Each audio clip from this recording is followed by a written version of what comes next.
ready to start, I'd like to take this opportunity to welcome you all to this very honorable and occasion that we are celebrating tonight.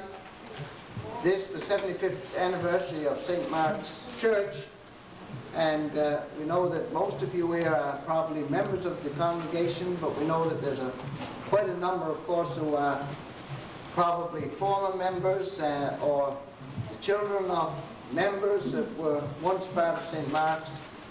And whether you are from St. Mark's or from wherever you are, we're very happy to see you here, and on behalf of the vestry and the congregation of St. Mark's, I welcome you all and hope that it will be a very enjoyable evening for everybody. I'll be your MC for the evening. That's the best job of all, because all I have to do is direct traffic and somebody else is in control. We're going to begin right now because everybody must be getting quite hungry. I'm going to ask Father Goldsworthy, Reverend Goldsworthy, if he would say the blessing. You can stay in your seats. You won't stand because too much commotion getting up and down, so you just remain seated, please. Oh God, our Heavenly Father, we thank you for your many blessings and mercies vouchsafed to us as your people. We thank you especially for the opportunity that we have this evening of joining in the fellowship of St. Mark's congregation and the guests and many friends in celebrating the 175th anniversary of St. Mark's Church. We ask you to bless this food to our use and us in your service, and make us ever mindful of the needs of others, for Christ's sake. Amen.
Most of us have finished our meal. Some of us may still be finishing up. Go right ahead. Don't let us stop you. But we're going to move on now to the next part of the program.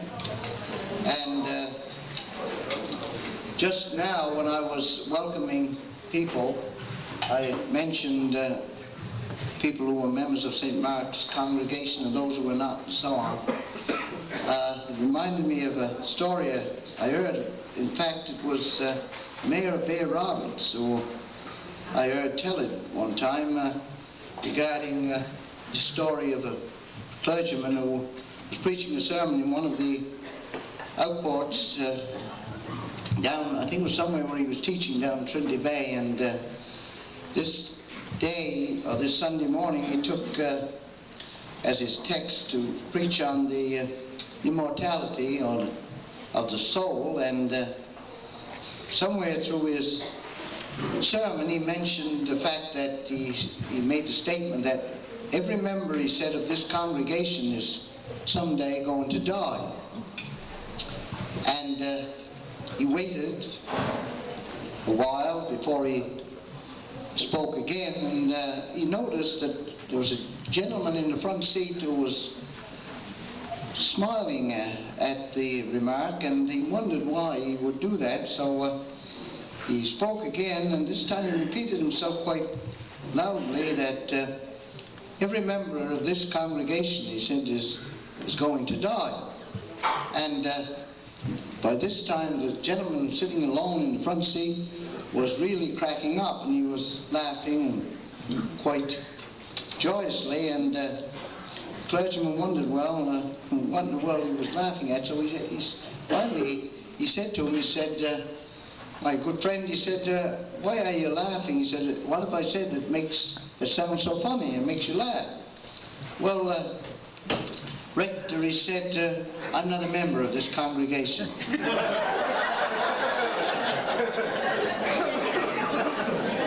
So, I don't know, if not being a member of St. Mark's, there's any advantage to you people tonight, but he certainly had the advantage, he thought, of he wasn't going to die anyway. First of all, I think we should move on to the first speaker of the evening, and that is the rector of St. Mark's in the parish of Forty Grave, the Reverend Dr. Timothy Appleton, and he is going to welcome us all, so I won't say any more. Father Tim will take over from here.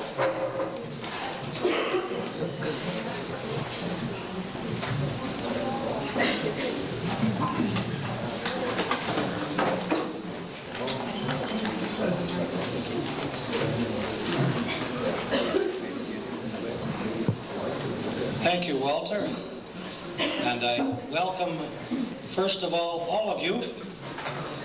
A very hearty welcome, a very sincere welcome to all who have joined us. I'm especially grateful to see so many people, not only of St. Mark's congregation, but also many friends and neighbors that I've come to know over the 5 years that I've been here. As part of my welcome, I'd like to say a special welcome to our bishop, who's been able to join us. Very happy to have Bishop Martin Mate with us on this occasion. Very happy to have all of the special guests that we have with us at the head table. They'll be introduced to you. I'm not sure quite why, since I know you know them all, but they will be introduced to you. Wasn't quite sure what needed to be said on such an occasion as this, an anniversary, 175 years. And I've only been in, and Judy and I have only been in on the last 5 years of that. It's kind of hard to know, to get the whole picture, but it did make me think of one little story I remember about 3 brothers who were trying to decide who could think the furthest back, who could remember the furthest back. And it was sort of a contest. I guess it came from the things we've heard about where you try to remember, can you remember as far back as you were 2? And things like that. Now that still wouldn't take us back 175 years, but it's an interesting exercise. And these 3 brothers were engaged in this, and the first one stood up and said, I can remember. I can remember the day I was born. And the second brother, well, that was quite a challenge, but he stood up and he said, well, I can remember further back than that. I can remember being inside my mother. And so what was the third one going to say? He stood up and he said, I've got you both beat. I can remember going to the party with my father and leaving with my mother.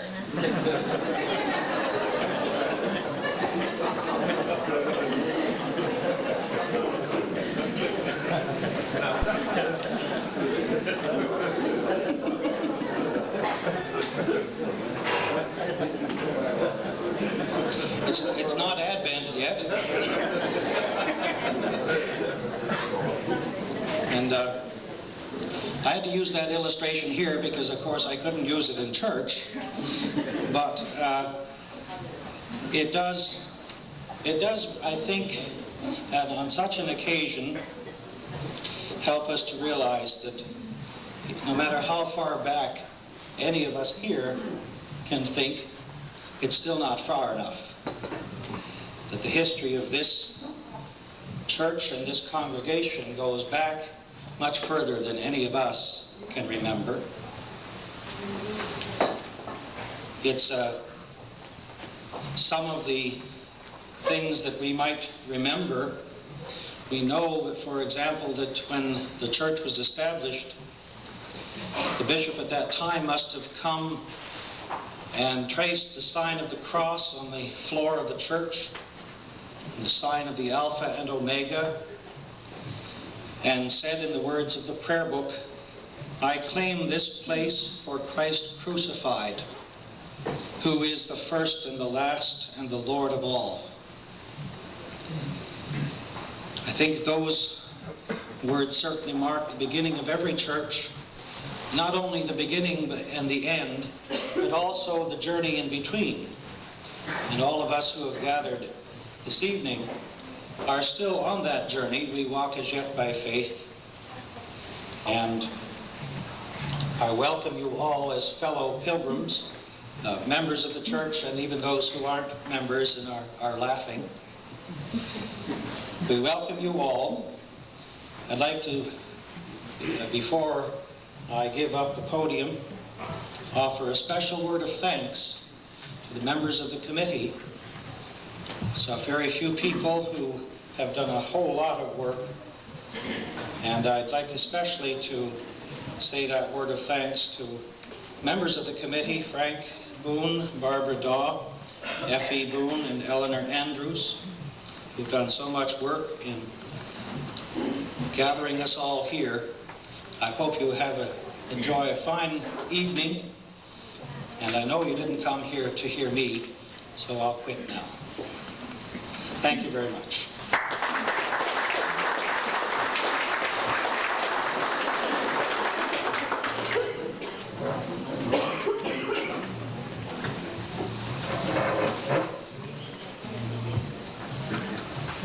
Thank you, Father Tim. I'm glad you mentioned a little story about remembering and how far one can remember back, and I know that most of us here have no real recollection at all of just what 175 years really means in the life of a congregation. And it was with this in mind that I brought along some excerpts that was found this summer and researched in St. John's at the archives, and they come from the SPG records, and there's some interesting comments that might help you to understand a little of what may have been like back 175 or so years in the St. Mark's congregation and the parish of Portygrave a number of years ago. I'm going through those papers. Don't think I'm going to read all this, because I'm not, but I'm looking for a certain excerpt here now that I wanted to bring your attention to, and maybe it would help us to understand a little more of just what we're celebrating here tonight.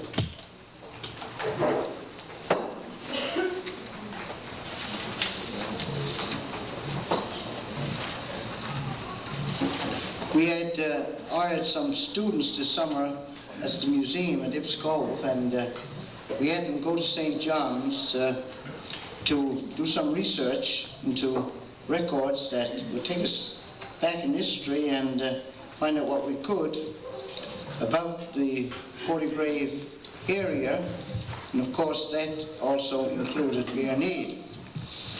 And the excerpt I'm going to read to you now goes back to 1860.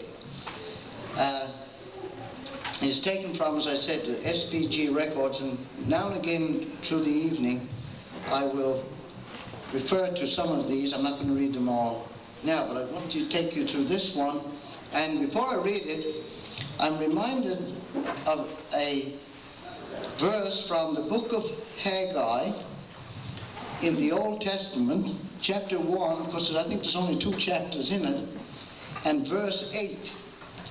And it says this: "Go up to the hills and bring wood and build a house, that I may take pleasure in it, and that I may appear in my glory, says the Lord." Remembering that, keep that in your mind as I read to you this excerpt from, as I say, 1860, and it's from the SPG records, and it says this: Portigrave. The Reverend J.C. Harvey reports the free will offerings made by his flock towards the erection of the church at Bearneed. I think this would be the second church in 1860. And he says, "The Bearneed people have been 4 or 5 days in the woods, hauling out the frame and other sticks required, and the several boats and vessels have all brought materials from St. John's free of freight, thereby saving nearly 100 pounds or more. I hope, God willing, to have the church ready for consecration in the coming month of August.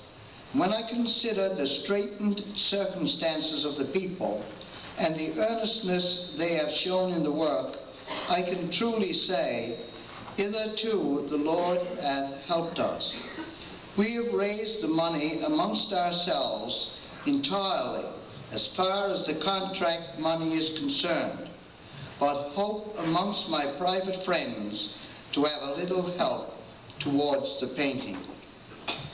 And that's 1860, and it's Dr. Harvey speaking there.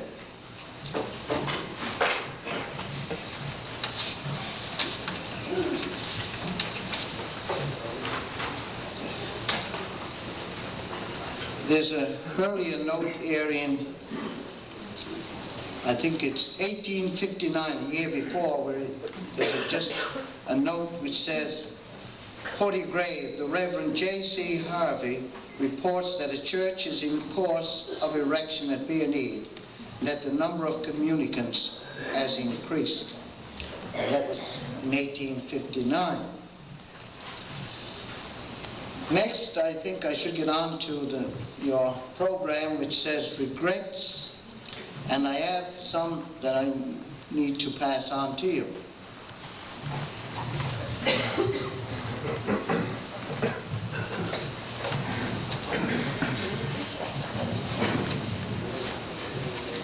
First one is from Bishop Mark, and it says, "Mrs. Eleanor Andrews, Dear Eleanor, thank you very much for your kind and thoughtful invitation to the anniversary banquet. Unfortunately, we are unable to be with you. However, we do wish you God's blessing on this special occasion in the life of your church. St. Mark's has helped enrich the lives of many in those years. We pray it may continue so in the future. May God continue to bless you. Yours in his love, Bishop Mark." And Mrs. Eleanor Andrews, "Dear Eleanor, my sincere thanks to the Select Vestry for their kind invitation to the banquet in celebration of the 175th anniversary of St. Mark's Church.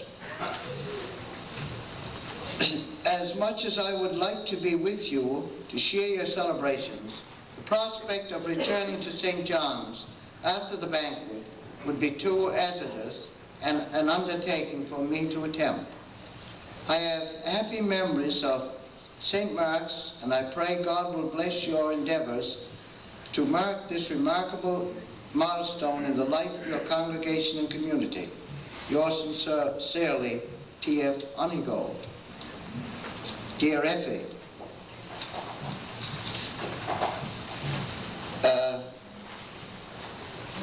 regrets from Frank French, not able to be with you because he's not feeling that well. Also from Mary and Harry Follett, regretting not being able to be with us. And also Clarence and Deletia Bartlett, and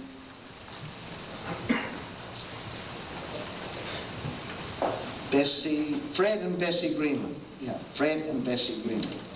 Also regrets not being able to attend. Also to Mrs. Eleanor Andrews. Dear Eleanor, please accept our very sincere thanks for the kind invitation to attend the 175th anniversary of St. Mark's Church B&E. Having been the rector of the parish for 10 years, it would have been a joy and a pleasure for us to share with you in this important milestone in the life of the church in B&E. We have fond and loving memories of ministry among you. There's a very warm spot in our hearts for you. Unfortunately, I have a wedding at Holy Redeemer on that evening at 5 p.m. I made a commitment to attend the reception as well. That makes it impossible to be at the banquet. Please accept our very sincere thanks for the kind invitation and regrets of being unable to be with you. We extend to you our congratulations and best wishes at this time.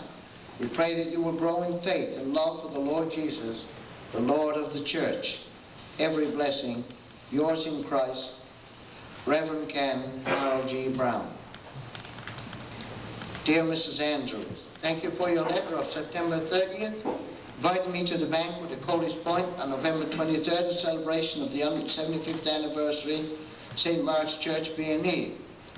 It was very kind of the vestry to remember me at this time, and it brings back many pleasant memories of my many visits to the church people at St. Mark's in the earliest years of my ministry. I regret to say that I do not feel well enough to travel to Coley's Point in late November. Recently I have been bothered a great deal with arthritis in my legs, back, shoulders, and neck, so I feel the trip would be a bit too much for me. Be assured my prayers are with you as you mark this milestone in the long history of St. Mark's. I trust that God's richest blessings will be with the church in future years of service to his people. With deepest thanks, yours sincerely, Roland Farwell. Finally, congratulations and best wishes to the rector, wardens, and congregation as you celebrate 175 years of ministry and witness at St. Mark's. I have many fond memories of my years as rector there. I hope and pray that God will continue to bless you in the days and years ahead, and that St. Mark's will continue to be a shining light and example to the community, parish, and diocese. Be assured of my prayers on your special day. May God bless you all and always. Reverend Frank Reed. And I think that takes care of all the regrets that I have.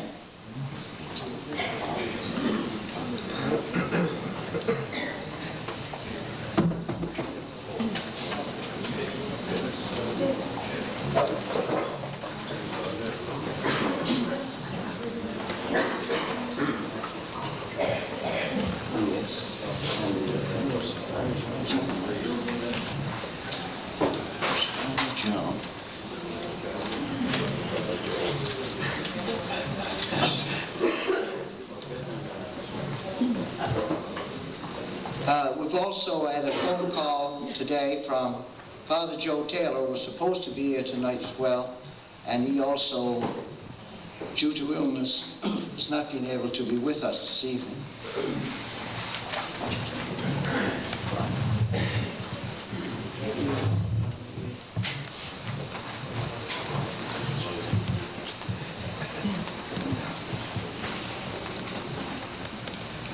Now then, I think I've omitted the introduction of the head table, which I was probably supposed to do a little earlier, but we'll do that right now. I think most of the people at the head table are well known and by all of us. Just in case somebody doesn't know somebody, then we'll take care of that right away. At my far right, we have Louis Goss, who is the guest speaker for this evening, and you'll be hearing quite a bit from him a little later. Then there's John Efford, the MHA of Portygrave District, and his good wife, Madonna. Next to them is the Canon and his wife, Mrs. Canon and Mrs. Goldsworthy. Bishop Mate, Father Tim and his wife Judy, Reverend Lee and Shirley Michelin, presently rector of the United Church, Reverend Tom and Verna Moulton, and of course my good wife. And that takes care of the head table. Sitting right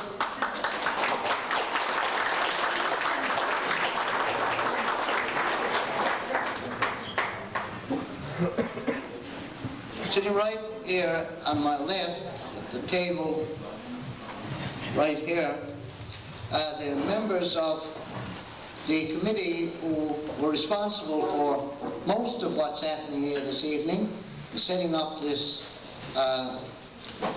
anniversary celebration. And of course, as you know, that takes quite a bit of work, and a lot of effort has gone into this evening.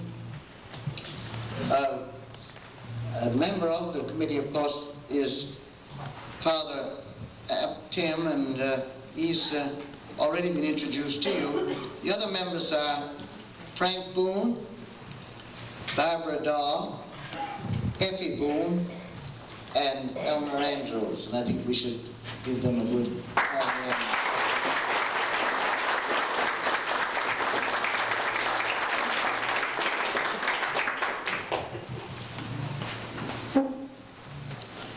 Now, the next order of proceedings is to call on some people who will be bringing greetings to the congregation of St. Mark's on this momentous occasion and this milestone in their history. And to do that, I'm going to call on various people, and they will come forward to the podium and speak to you, bring greetings as they're called. First on my list is Canon Goldsworthy, who is presently retired and living at Pooch Cove, was once rector of the parish, and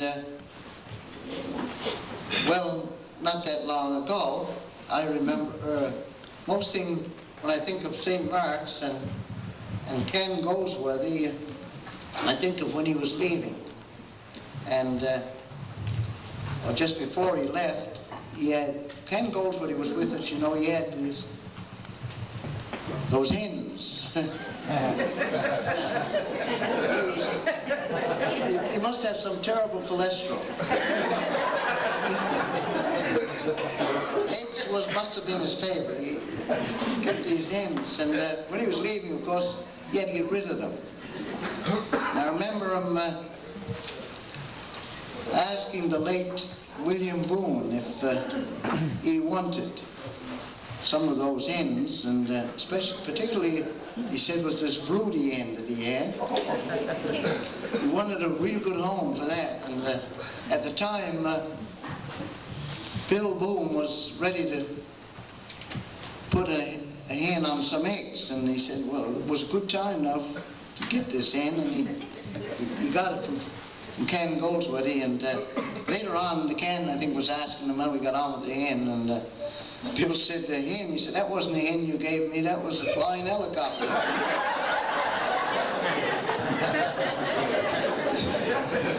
He said, that evening, he said, there was no more broody, he said, than I was.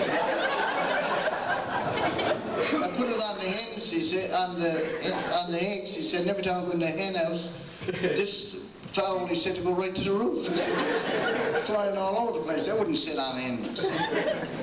Anyhow, Ken Goldsworthy, we're going to ask you now to bring greetings.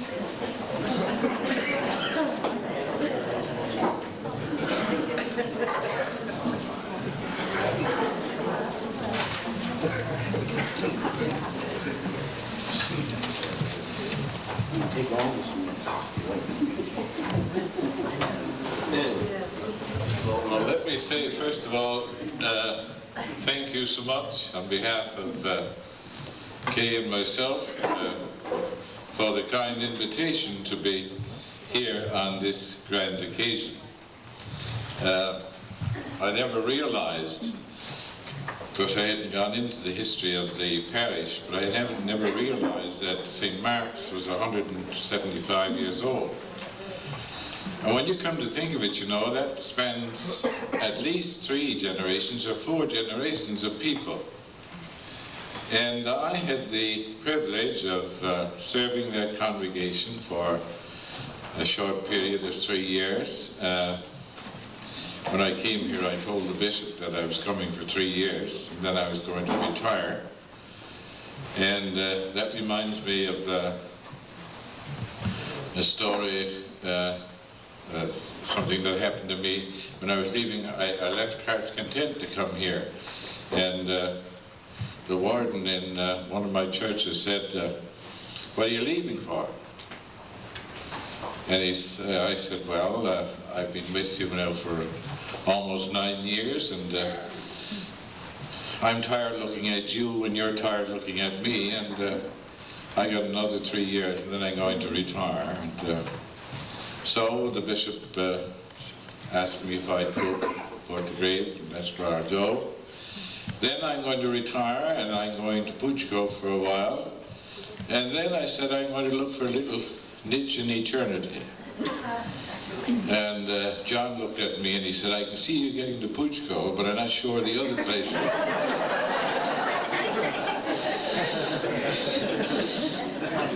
The 175th anniversary of a parish is, or a church is a time for reflection and looking back at the past and looking forward, of course, to the future.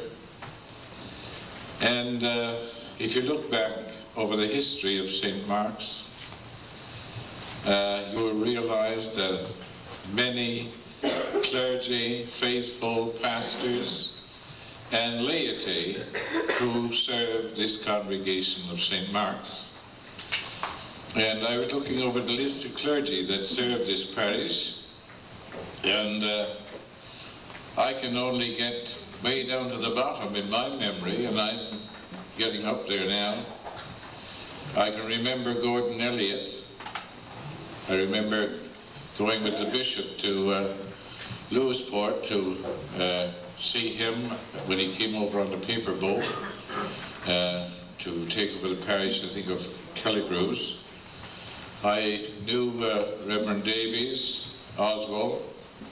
He was rector of Corner Brook when I was in the parish of Bay St. George. Honeygold was my rector when I was in high school in St. Paul's in Trinity. Roland Farrell I met on several occasions. E.P. Hiscock was also one of my rectors. And J.T. Richards, of course, everybody knew Canon Richards, and I was here when his good wife was buried. And George Maidment was a native of Trinity. I grew up in Trinity. There's a little story I was telling John Hefford at the table about Reverend George Maidment. He was up in Buckens, and he was up there when the road went into Buckens. So he was at the post office this morning when some fella came in and he said, "Father Maidment," he said, "did you hear the news?" He said, "They're going to put a road into Buckens." Well, no, he said, "John," Father Maidment said, "John, you know," he said, "I'm not too interested in the road coming into Buckens. I'm interested in the road going out." So I think he was just about ready to take up stakes and probably come to Portugal. I don't know where he did. He came from there to here, I'm not sure. The others, of course, are in my category of ages and so on, and ministries, and Frank Reed and Bishop Mark Genge and Kenneth Brown, of course, were almost contemporaries of mine. But it goes to show that, you know, if you look back, you see the great number of people who served and keeps on serving in the various parishes throughout our diocese. And my experience here at St. Mark's has been one of a very happy ministry, and I worked with the members of your committee who organized this event this evening, and I know what great workers they are.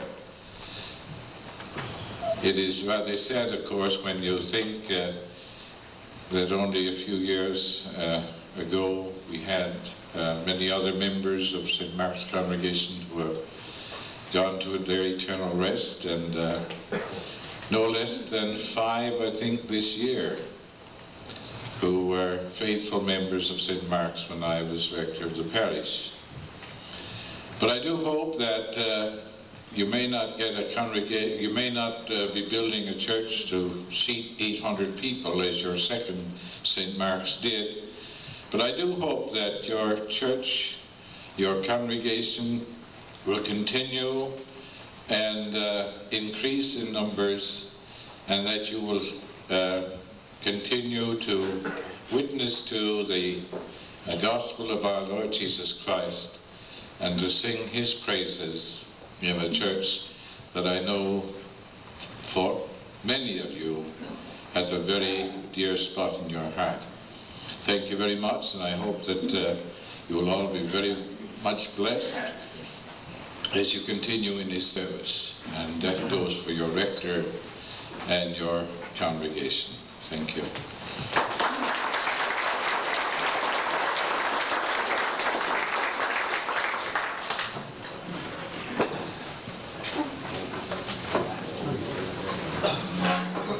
Thank you, Ken Goldsworthy.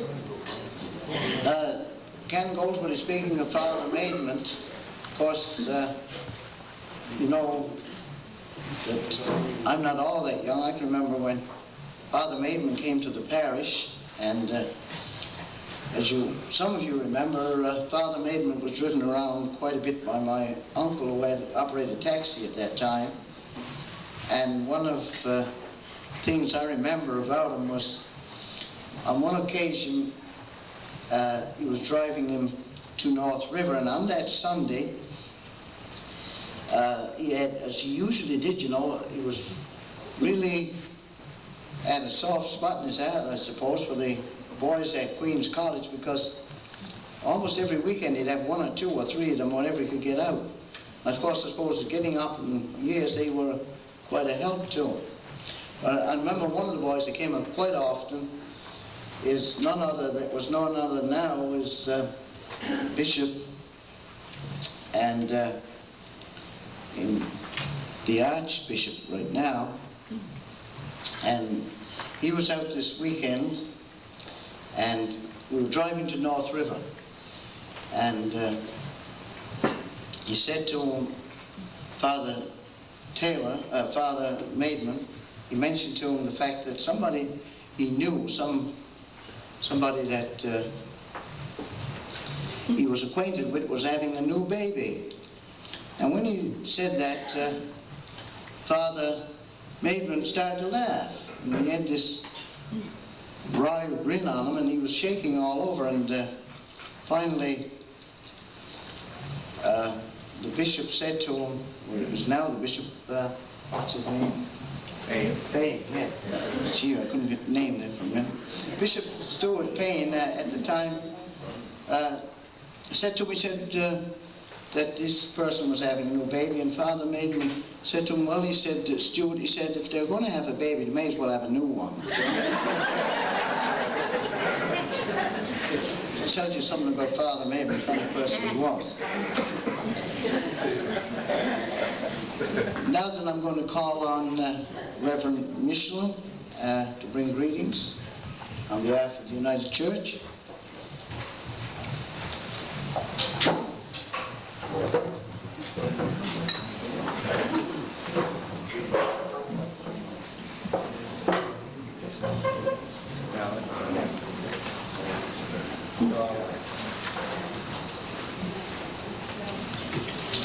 Good evening, fellow pilgrims. I'm not particularly familiar with St. Mark's, but I do know a little bit about the construction and the first rector of a church not far from here, actually. It's a church in Trinity, the Anglican Church in Trinity. And I know a bit about the first rector there, the guy who wrote the hymn, "We Love the Place, O God." It's the only hymn written in Newfoundland, apparently, to make the great hymns of the faith. The large English book of hymns down through the centuries. Apparently that's the only one to make it, and it is a tremendous piece of work, without a doubt. Well, William Bullock, can I have a couple of minutes just to... Right. Thank you. But this guy's life was so interesting. When I learned about him, I couldn't stop digging deeper and deeper and deeper and to find out more and more about him. Well, he came here as a young man, fresh out of the Navy, the English Navy. Apparently he went through from Navy to deacon to ordained minister in near record time in England, and then came to Trinity. When he came here, he found this church was under construction, but it wasn't open until the following year. And for the opening ceremony, he wrote this hymn. But his abilities goes much more than just his ability to preach or to write poetry. He also had a bit of a hand in as a physician also, because the story had it that one year, one fall, the physician that was stationed in Trinity was called to St. John's for some work. And winter set in more quickly than they expected, and he found himself caught there and couldn't get back. So Rector Bullock found himself taking care of things like colds and eventually tonsillitis, maybe a bit of appendectomy. And occasionally, if the need required, he might even come in between to settle arguments between the local warring factions. And one day somebody came to him and said, you know, have you ever thought about the risk you're running here of removing somebody's tonsils or appendix? He said, the chance of you being sued? He says, oh yeah, I have. But he says, have you met the judge of this place yet?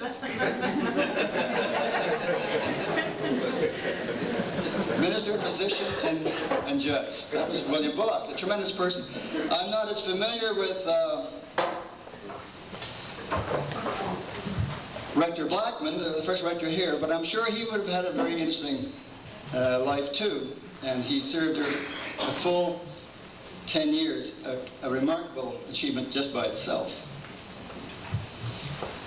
Ladies and gentlemen, I really thank you for inviting my wife and me to this joyous occasion with you.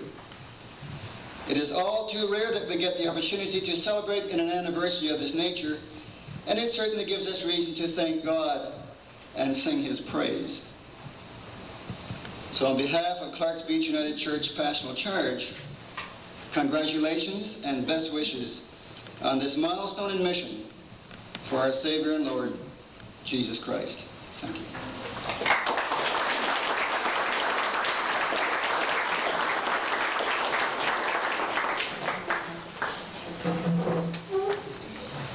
Thank you, Reverend Michelin.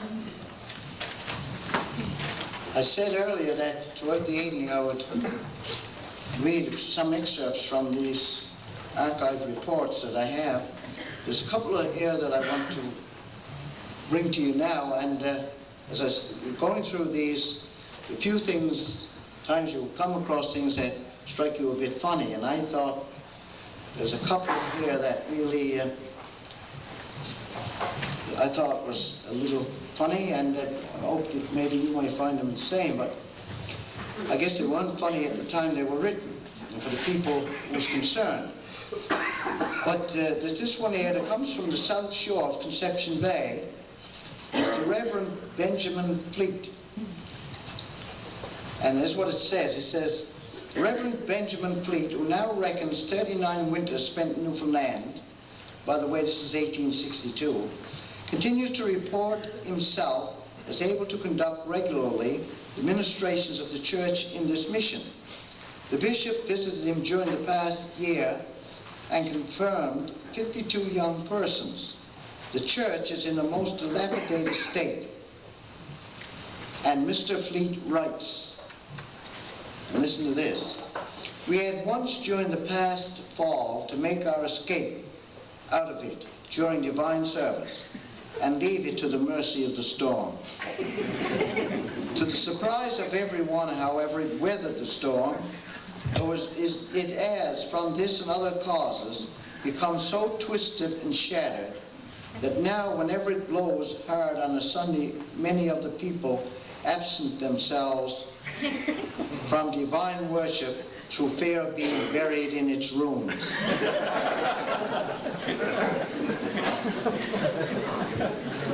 And this one is a little closer to home, and it's from the Reverend Harvey again.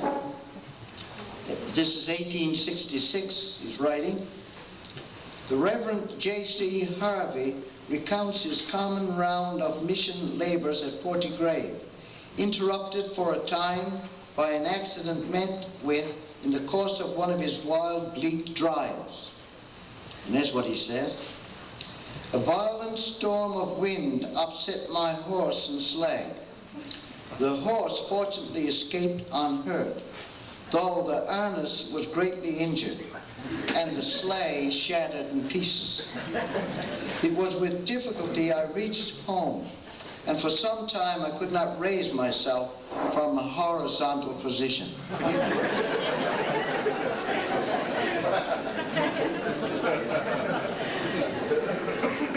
I now call on Reverend Tom Moulton to bring greetings as well.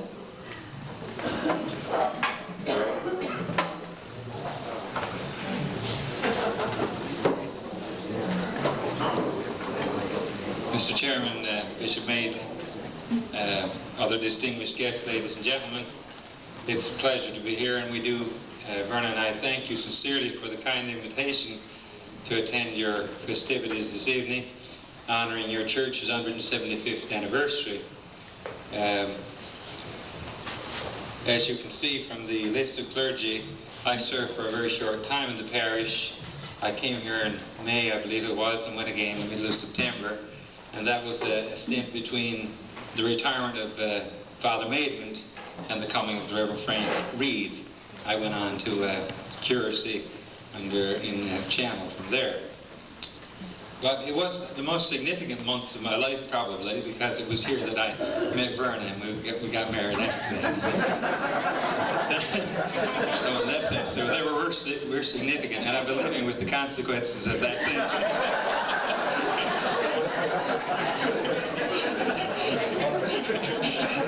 So I will say the parish had more influence on me, I think, than I had on it during that.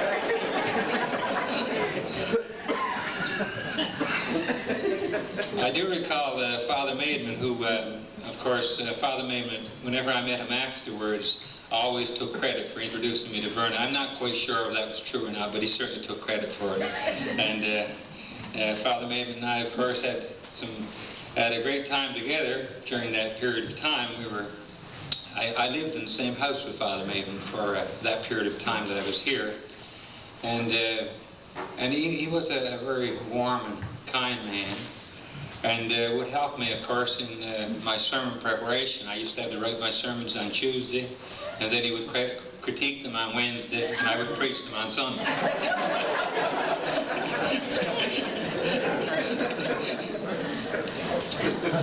One of the things, of course, those who knew Father Maidman knew that he was a diabetic, and Father Maidman would occasionally go into a coma, and this particular day, Father Maidman went into a coma when he awoke in the morning, or when people got up in the morning. Father Maidman was in the coma, so Mrs. Newell, with whom we were staying at the time, called the doctor, and the doctor came in and said, Father Maidman is to rest today, he's not to eat any heavy food, and so on. Well, Father Maidman didn't take lightly to that kind of information or that kind of detail when he became alert enough to be able to do anything about it. So by 4 o'clock, Father Maidman was feeling really well, and he really wanted fried bologna. So Mrs. Newell went upstairs and she said, Father Maidman, you can't have bologna, you know. She said, the doctor said you're not having anything heavy to eat. He says, I want bologna. Well, Mrs. Newell came down and explained to me that Father Maidman was going to have bologna, wanted bologna, and would I go up and talk to him? So I remember going into his room and started the conversation. And I said to him, Father Maidman, you know, the doctor says you're not supposed to have any bologna. And he said, what's a young fellow like you? He said, trying to tell an old man like me to eat. So I came downstairs and said, Mrs. Newell, feed Father Maidman bologna. If he dies, it's neither your fault nor mine.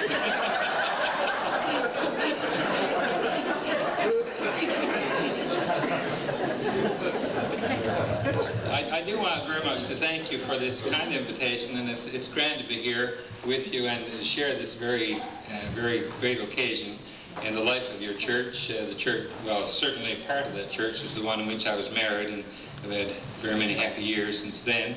And I was reminded as I was sitting by Pearl and Walter here that it was in 30 years ago that I baptized their first child.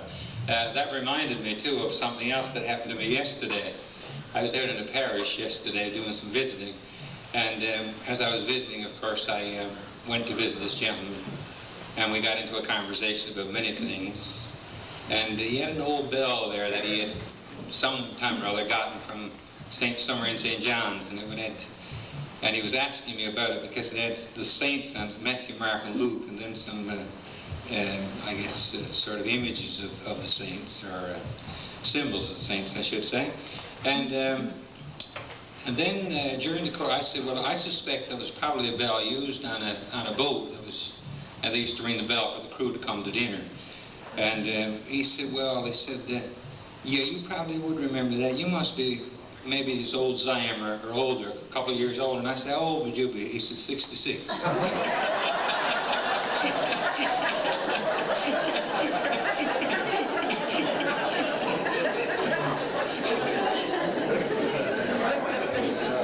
I do want very much to congratulate you on this wonderful occasion, and to thank you again sincerely for the invitation.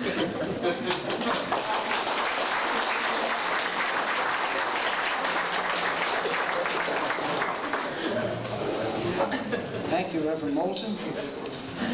I must say that the date I did, because if Father Maidman could hear us, he'd be an awful rap on the head tonight. But that also reminds me of talking about Father Maidman's diabetes and his so-called diet. I remember when he was staying with Ms. Nellie Ralph, and Levi Ralph, for quite a while after he retired, and even before he retired, spent a lot of time there. But I remember at the meals, one time in particular, and I think it happened probably quite often, when we had pork chops as the main course, and Mrs. Ralph, Nellie, she had, of course, something else done up for Father Maidman, different from what she had for the rest of us because of his diabetes. And anyway, she put it in front of him, and all the rest of us, of course, got the other things, and Father Maven didn't move. He just sat, and it was just sitting in front of him, and he says, Nellie, he says, where's mine? That's yours, Father Maven. He says, I'm not eating that. He said, Levi, he says, can eat that. He says, you bring me the main course. And Levi ended up eating Father Maven's diet.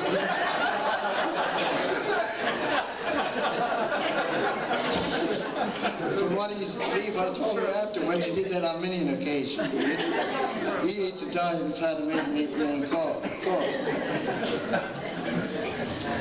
I want to draw your attention to the sign, if you haven't already noticed, just up here.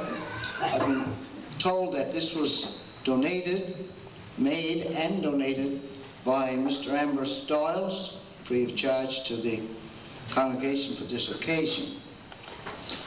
Also, before I go any farther, Pastor Windsor was to be here and bring greetings from that congregation, Pentecostal congregation in Portygrave. He also was not able to be with us tonight because he had a wedding, and of course he had to be away for that.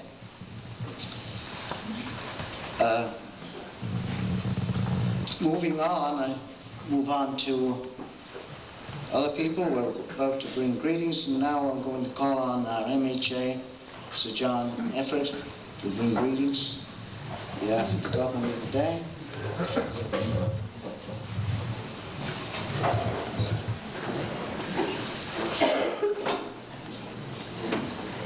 Thank you, Walter, Bishop Mate, Canon Goldsworthy, Father Tim, Reverend Michelin, Reverend Moulton, ladies and gentlemen. I was thinking when Reverend Goldsworthy was telling a little story about the warden who thought that he would be guaranteed to get to Pooch Cove, but probably not to heaven. Well, I said, if Canon Goldsworthy don't stand much of a chance, what chance do I have?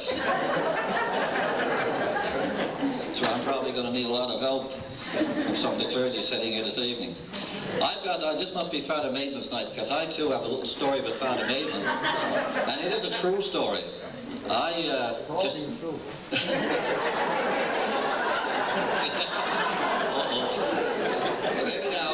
I was just a young boy, very ambitious, trying to earn some money at about 9 years old when I first got the opportunity to sell the Sunday Herald. I used to get 1 cent a paper. I think I sold 30 papers a week, but I worked very hard. But I wanted to go up to Father Maitland's house to see if he wanted to buy a paper. And it took some courage, because being a young boy at that time, you were quite scared of people that you didn't know very well, and especially the clergy. So anyhow, I get it up the nerve to go up this day and knock on the door in this big 2-story house, the old parsonage down there. And anyhow, Father Maitland came out in his robe, and somehow I stumbled out the words, "Sir, would you like to have a paper?" And as quick as I said that, he looked down at me and he said, "Don't you call me sir," he said, "you call me Father." I just wondered when Walter was telling the story that he had diabetes, if he frightened me that much like that time, that's the reason I got diabetes. But he was. I had a lot of respect for Father Maitland. Later on, I got to know him quite a bit more when I went to school down in St. Luke's in Portygrave. But he was very stern. We certainly did have a lot of respect for him. I would like to take this opportunity, first of all, to thank you very much on behalf of Madonna and myself, as your MHA, to participate in these celebrations of your 175th anniversary of St. Mark's Church in Bearneath, and to bring you greetings on behalf of all of the people of the district of Portygrave and the government of Newfoundland and Labrador. And when I was listening to Walter talking earlier about the way in which the original church was constructed, I think there's a little message into that for us today, especially with the economy the way it is and the high cost of everything, purchasing, and when you have to rebuild. The one message is that people worked very, very close together then. The volunteers that worked in building those churches and helping people in the community is a very, very strong message that we should be reminded of today. And when things that need to be done, we shouldn't take it for granted there's automatic monies to do things. We should volunteer our time, help each other a little bit more, and things would get done, and you would be much more appreciative of than when things are done in a more economic way. So there is a message to remember back the 175 years. There is still a lot of it going on all around Newfoundland. We're a very proud people when we come to helping each other, but be ever mindful that there's still, as we face the future, there's a greater need to work together. And I have a lot of respect for the church. Without the churches, that we would not have the civilization that we have in our world today, and in the difficult times we are facing. So once again, congratulations to the committee on the excellent job you have done. Congratulations and best wishes to the Father Tim and the congregation of St. Mark's Anglican Church in Bearneed. And I do wish you well in the future, and just let you know if there's anything I can do to be of any service to you, don't hesitate to call on me. Thank you very much.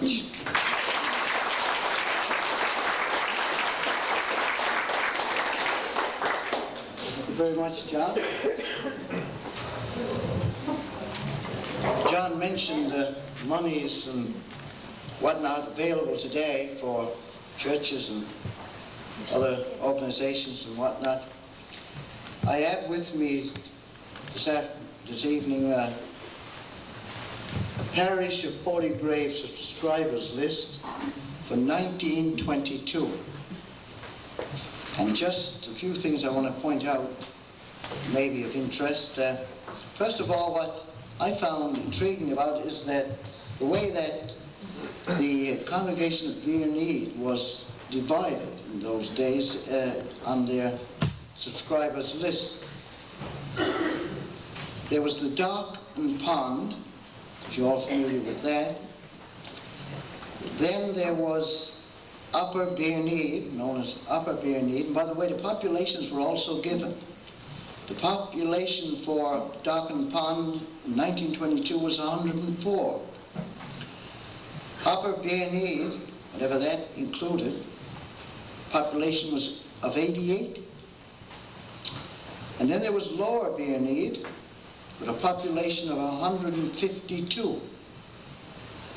So that was 3 different sections, it seemed, that the town of Bearneed was divided into for some purpose or other. I noticed too that I think the highest givings for the year was a sum of $7. And I think that was only one person who gave 7. There were a few 5s, but more than often than not, the amount was 3 for the year. That was in 1922. A couple of names that were on there that as far as I know, are no longer in the congregation. And if they are, well, then you can correct me. But one of them is a man by the name of Lyons, Lyons. There's an Archibald Lyons and a Joseph Lyons. I don't know if anybody here knows who they are. I think they originally moved from Portygrave, I'm told, to up around the pond somewhere in that area.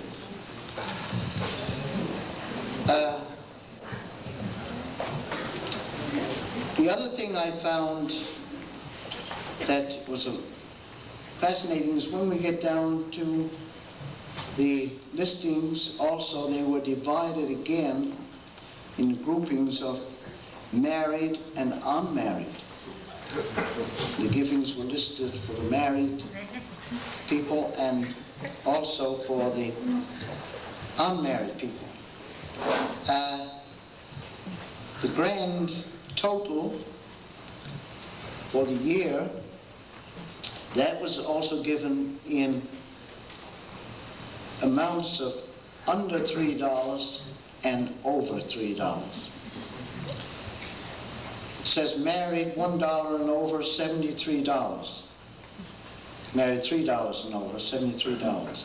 Under $3, $13. Unmarried, $6. For a grand total of $92. Built churches like we have today, in Bearneed and Portygrave and Bay Roberts and elsewhere around. We wonder how in the world they did it, but we certainly did it. And like I've heard quite a few people say that if we had to do it today, we'd probably never get the buildings back again if they were destroyed or something should happen to them. The clergyman at the time was W.A. Butler, And I'd just like to read to you the comment that he made at the end of this bulletin. It has been decided by our select vestry that this parish should carry out the recommendations of the Synod and follow the example of many other parishes and missions in the diocese by adopting the weekly envelope system of raising money for church purposes. We're just going to adopt that system. We've just about done away with it now. But for the balance of this year, it has been decided that the monthly collection for church expenses will go on the same as usual, and that the envelopes be used for rector's stipend only. As the rector's stipend account has only a small balance on hand, it is hoped that a good number will use the envelopes. The envelope collection will begin on the first Sunday in May, and the way to use them will be explained by the canvassers and also in church. Everybody in the parish should help to support their religion if they expect the church to carry on the work our Master has called her to do. Yours in your service, W.A. Butler, March 15th, 1923. I think that would help us to imagine just some of the conditions under which people who built those first churches in our parish and parishes around had to overcome and to surmount. At the present time now, I'm going to move right on, and I'm going to call upon our bishop, Bishop Martin Mate, to bring greetings.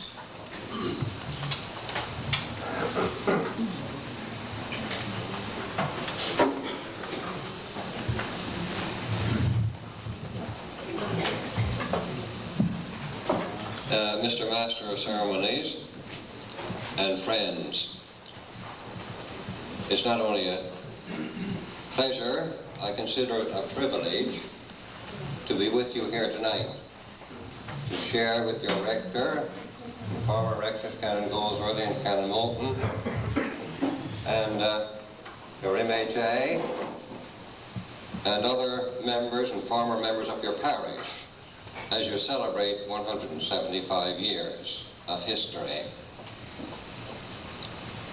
Although I'm older than Canon Tom, I can't go back that far. In fact, it's difficult for me to go back even a quarter of that time. But in the quarter of that time that I can reflect on, when I think of the changes that I've seen in my lifetime, and 175 years is 4 times that. I sometimes wonder what it must have been like in Portgrave and Berneed and in these areas 175 years ago. 46 years ago, I left Port Rexton to take up a teaching position in Lamoline, and it took me 5 days to get there. And that was a regular journey, no storms or anything else, by train and by coastal boat. It took me 5 days to get from there, from one place to the other. You can do it now, I suppose, in 2 or 3 hours. And when you reflect on the type of buildings they had there, and the type of devotion of those people, and the kind of tools they had, for I think their workmanship shows where their hearts were. And one of my joys in coming here tonight is to know that the faith and the devotion of these people has been passed on to people of our day and generation.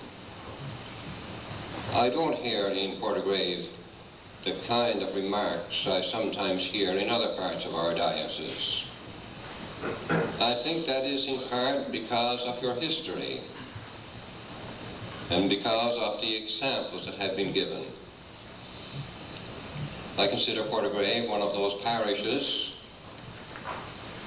that has made a real contribution to our diocese and continues to do so. Sometimes when the diocese urges or encourages some type of action, people are very, very critical. I must say I haven't heard that from Berneed and from Portagrave.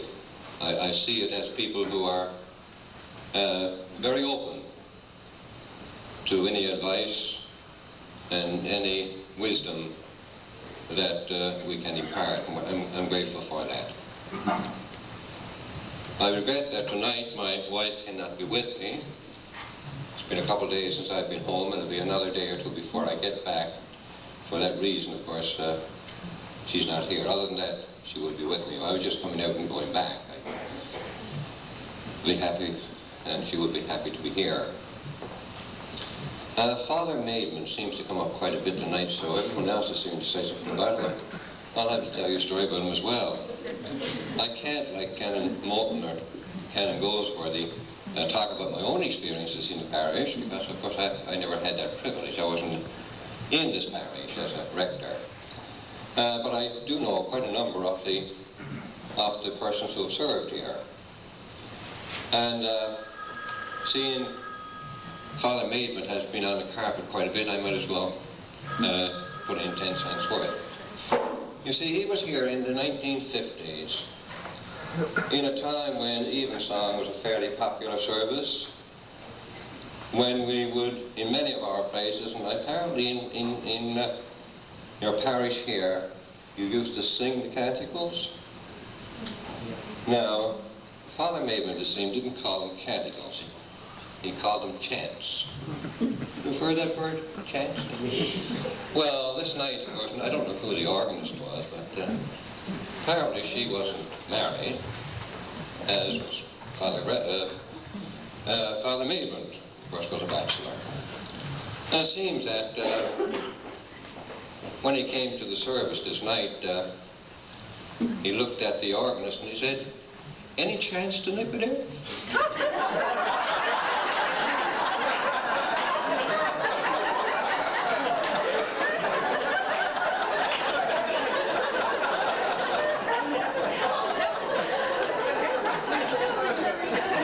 I never did hear what the response was, but apparently it wasn't very favorable.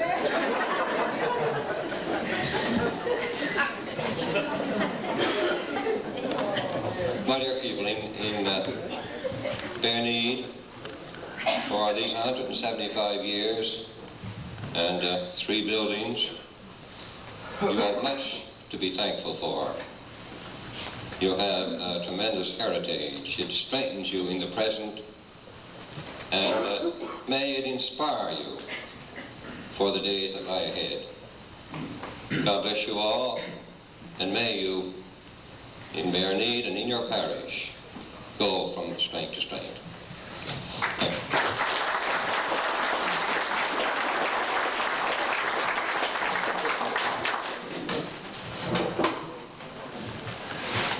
Thank you, Bishop Mate. Tom Moulton says that, Bishop, if your memory's as bad as you say it is, maybe you should be checked for Alzheimer's.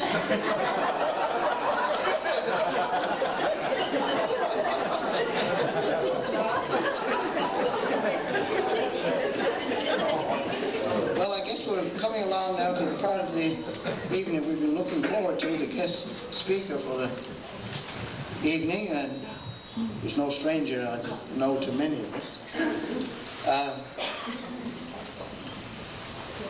Effie says the cutting of the cake is before that. That's not what my book says. Is it yours? Are we going to do it now, Effie, or later? Distribution of cake, cutting of the cake? No, cutting of cake. Oh, yeah, the anniversary cake. Yeah, I was looking at distribution of cake, that is. Yeah, cutting now. Right. We should move on to that first. Well, You're not going to get Louis Goss yet. We're going to go on to the cutting of the anniversary cake. That reminds me of a story I was going to tell you earlier. It just came to my mind now. This clergyman, I think maybe it might have been Tom Moulton, but he moved into this parish, and he was a young fellow just out, and he decided that after a few Sundays there that he was going to try something new, and so he asked the congregation to pass in some suggestions for sermon topics in the collection plate each Sunday. And so this went on for a while, and he was getting some response. Anyway, this Sunday, somebody passed in a card, and on the card was written one word: constipation. So next Sunday, when the clergyman came to his sermon, he said, the text for the day is from the 4th chapter of Exodus, verse 4 or 5 or whatever it was. He said, Moses took 2 tablets and then went out into the mountain.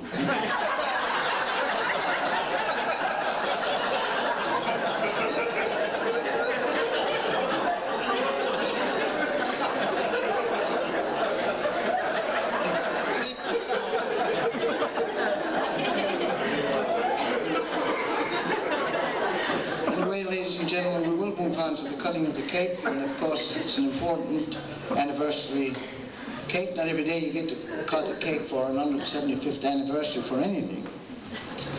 And we have 2 of the, I don't know if they're the oldest, but they're 2 elderly people of the congregation of St. Mark's, in the persons of Mrs. Mary Batten and Mr. Jim Roberts. And if they will come forward now, they will cut the cake for us. And while they're coming forward, I'd like to make mention of the model of the church you see over there, which is the present church of St. Mark's. And the model is in the possession of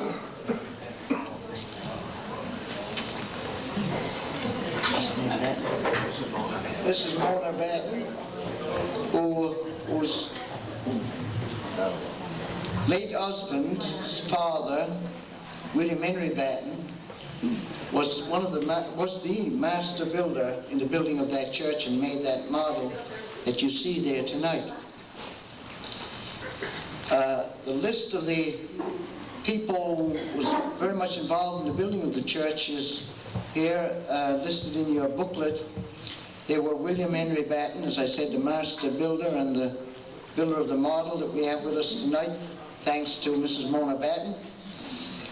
Albert Newell, Nathan Newell, Stephen Boone, William Stevens, Sam Batten, and John Thomas Batten. There are others, of course, but these are mentioned in your booklet. Now I think we're about ready to cut that beautiful cake. Mrs. Batten and Mr. Roberts would kindly do that for us.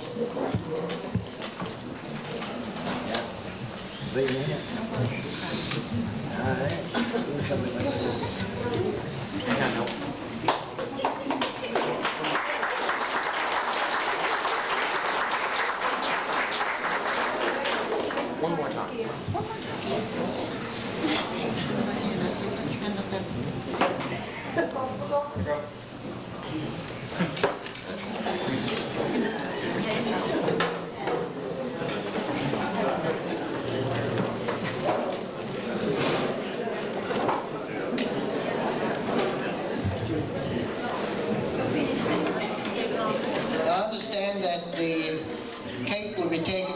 And cut up, and the members of the committee will distribute the cake later on.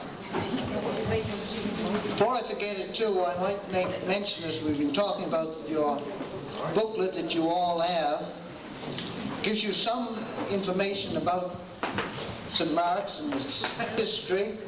There is another book now. This, of course, was written, as it says, by Gerald Andrews. Gerald now has a later book out. It's called Something to Celebrate, History of the Portigrave Anglican Parish by Gerald Andrews. And it's in more detail, and it contains some added information that many of you might be interested in. I have been asked to tell you that the booklet is available. I think it's for the sum of $5. And they're not available tonight, but if you want a copy, you to give your name to one of the members of the committee, and they will see that you do get a copy. Got that right, Viola? Yeah. Mr. Book, this is copy. that I have here now. I also want to tell you that videos of tonight's proceedings can be obtained from members of the committee. And again, if you would like to purchase a video, you can give your name to one of the members of the committee, and you'll also get one of these. Now then, we move on to the guest speaker, and in the person of Mr. Lewis Goss, who I don't think needs much of an introduction to anybody. And I know that you're all very anxious to hear him. I know I am. I've heard him on a number of occasions before, and you all know that Lewis can certainly give you a laugh, and sometimes too, when he wants to, he can give you something very interesting and something that you can take back home with you. Lewis, of course, is a retired teacher, and I might say that he's retired from the teaching profession only, because he's certainly not retired from life or living. Or he's still very active. He's also involved in education. He unsuccessfully ran in the last election for the district, and I'm sure that he's not probably over and done with all of that yet, and many more things to come. One of the things he's well known for, probably best known for, is his after-dinner speaker. And Lewis now will give you a sample of what he can do as an after-dinner speaker. So Lewis, if you're ready, we're ready to listen.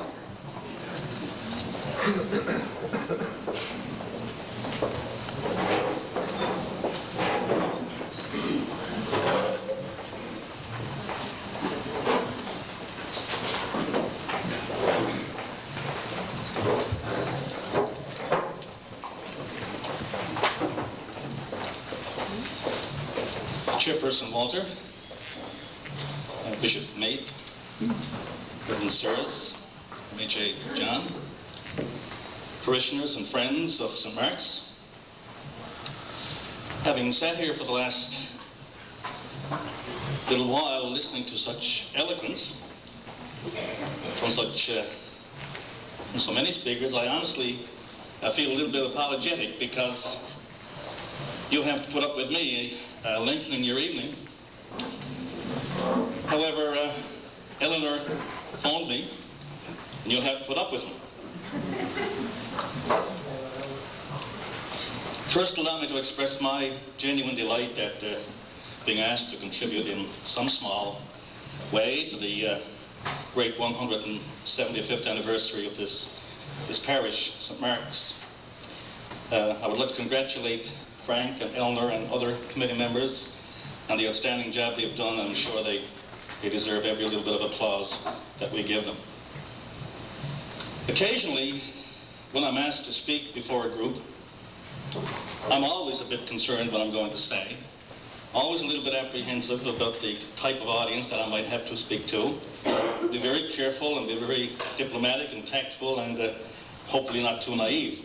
But I often ask myself, finding out why have they asked me, and I'm not sure if there's any credibility to what I have in my mind, but it seems from what I heard around that when Eleanor and Frank and the group were trying to decide who should be their guest speaker for this evening, somebody suggested, well, we don't want anything serious. We want something rather light, so let's try to get somebody's half foolish. And apparently my name is the first one to come up. So this is why you see me here this evening. So I guess it's fair to say that my objective for the next few minutes will be to add a little bit of levity, as if you haven't had some already, to this fine evening. As some of you may well be aware, the Church of Holy Redeemer in Spaniards Bay recently celebrated an anniversary. In fact, 1991 was their year of celebrations, and it was on May 3rd that I had the really special privilege of being guest speaker at the closing banquet at the school over there. Bishop Mate was in attendance, and I think we had a very enjoyable evening. What a joy it was for me to be there, as I said, and share the memories that were essentially things that I'd experienced growing up in Spaniards Bay. Now, I don't have the same perspective or the same material to draw on here this evening because Bearneed, when I was a kid, was a fair distance away, believe it or not, as the bishop mentioned earlier about traveling in Newfoundland, and Bearneed and Portagrave to me then was indeed a fair distance. But I wasn't at all unfamiliar with Bearneed as I approached my teen years and my late teen years and my early 20s. Indeed, my first year of teaching was at St. Luke's down in Portagrave. And some of my friendships with the people from Bearneed and Portagrave date back to the year 1956, 1957. And would you believe that I had Gus Daw in grade 6? And Frank Boone, too.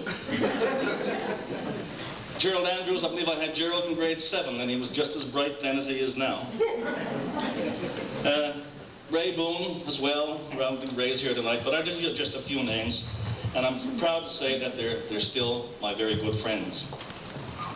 As a teacher with 1 year at Memorial University, grade 1, and there weren't all that many with grade 1 in 1956, I was quite happy to go to Portagrave teaching and be able to board home and bring home my monthly check of $157.50. That's what I did take home.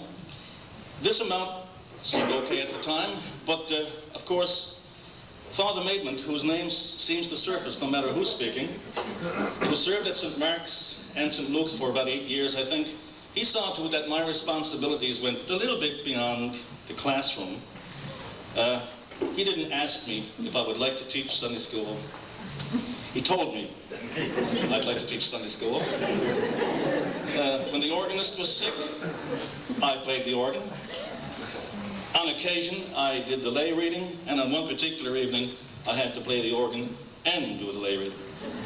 But he thought, oh, this was part of the game. I remember Christmas concerts at St. Luke's school, and lots of little things come back, but I remember quite well Vera Daw, I think was her name, pretty certain it was Vera Daw, and Bert Reed.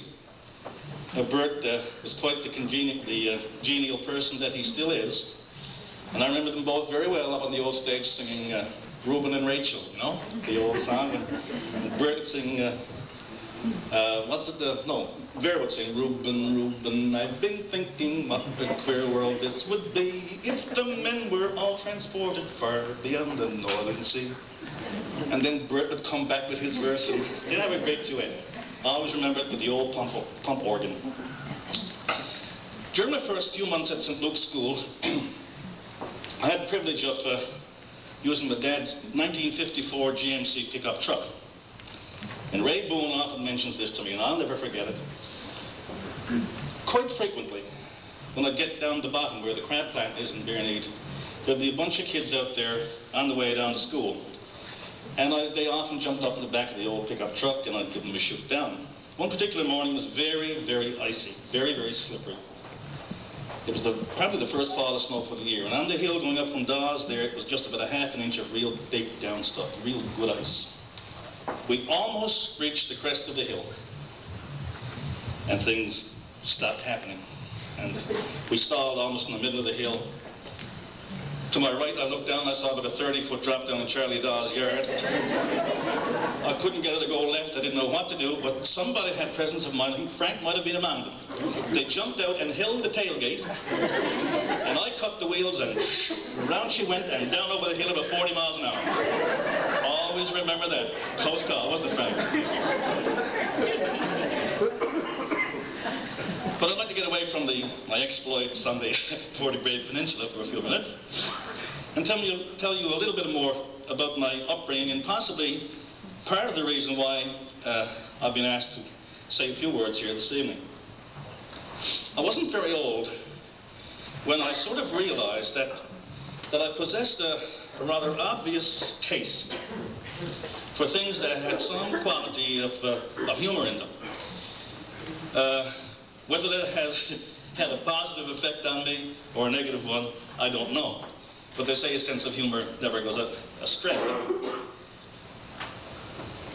All I know is I found myself out in Mose Goss's blacksmith's forge or out in my dad's little store, with my ears cocked, trying to hear all the stories and memorize the stories about the old characters in Spaniards Bay and surrounding towns. Sometimes they drove me out of it. It wasn't always fit for me to listen to. But I always listened to the stories, and I've retained a lot of them over the years. My dad used to like to tell the odd ones. Some of them I understood them, some of them I didn't. But if my dad thought it was funny, then I thought it was funny anyway. I found that I was rather fascinated by people. Sometimes I was fascinated by their physical stature. The way they walked, the way they bent over, just anything at all sometimes fascinated me. And even more so, I was fascinated by the way they talked. Now, I'm from Spaniards Bay, and we're characterized by a rather flat way of talking. But all around Spaniards Bay, you had the rather grand, cultured accent and dialect of Harbour Grace. You had Upper Island Cove, you had Portagrave, Sherstown, Bear Arbors. There's not much difference in these areas. And I used to find myself imitating these dialects. Sometimes I try to walk like people or stand like people that I saw.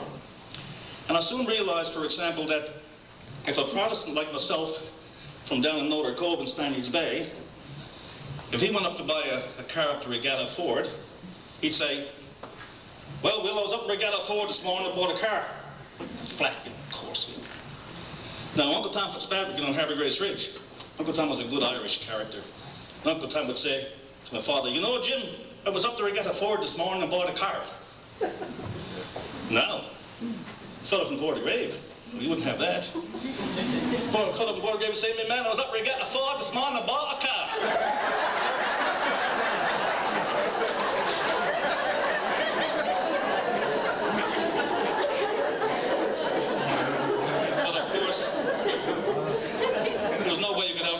Mercer from Upper Island Cove, who said, "Les, I was up to Regatta Ford this morning and bought a car."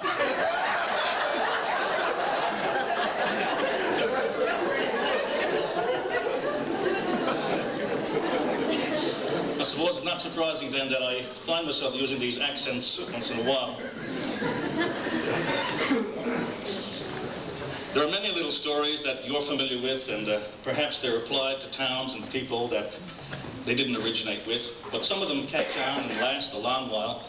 A few stories appeal to me more than others, and I'd like to share a few with you. I hope it doesn't sound like a litany of stories, but bear with me if I sound like I'm rambling a little bit, but here are a few of the things that perhaps tickled my fancy as I grew up. I suppose it's kind of logical that many stories emerge from and reflect, I guess, the aspects of Newfoundland life that affect us the most. For a fellow could be quite formal, and say that the influences on our lives have been the inshore fishery, the poverty of the Great Depression, the perennial unemployment, the forestry, but of course it could be a lot more informal, like most of our old characters were, and say, the things that affects us the most by is fishing, the dirty turdies looking for work, and going to the woods. Fishing. Save that one for last, perhaps. How about the hard times, the dirty 30s? I've heard a few stories about the Depression years as I grew up, and some are little very, very short ones, others not so short. I always remember one that Lincoln Mercer told me about the guy in Upper Island Cove who ate capelin the whole winter. Capelin and potatoes. Capelin and potatoes. In the spring of the year, he began to pack his suitcase up. And his mother, she said, "Will," she says, "where's you going?" He says, "I'm going up to Montreal Spa."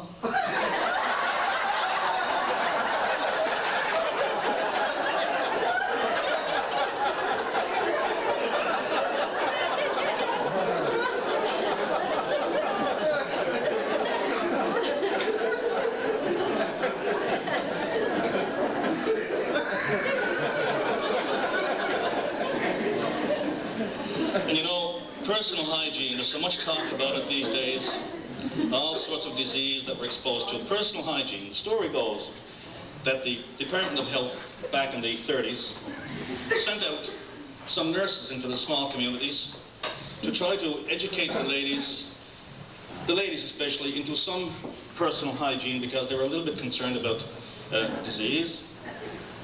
And so they were supposed to have arrived at the fair number of communities in Conception Bay, and they did eventually reach Upper Cove.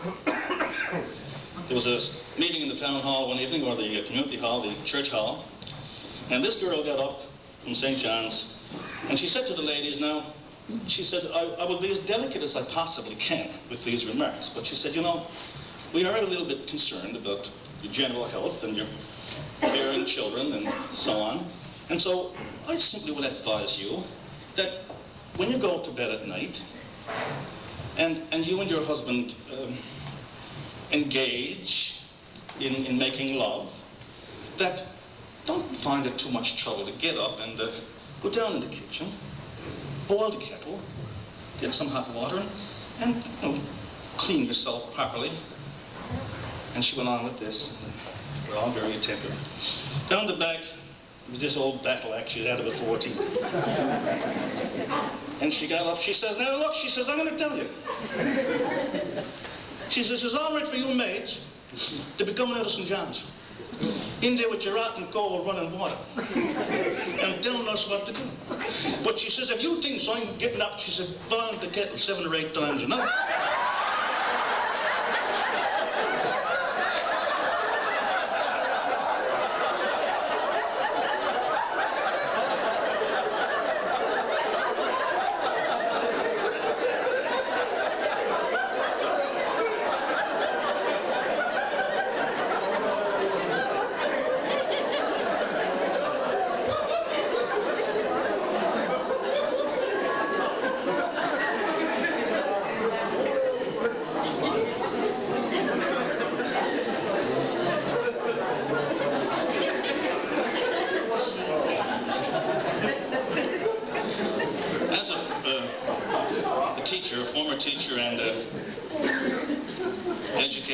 There's one story that's very dear to my heart. It was told to me by a gentleman from Upper Cove who's gone now.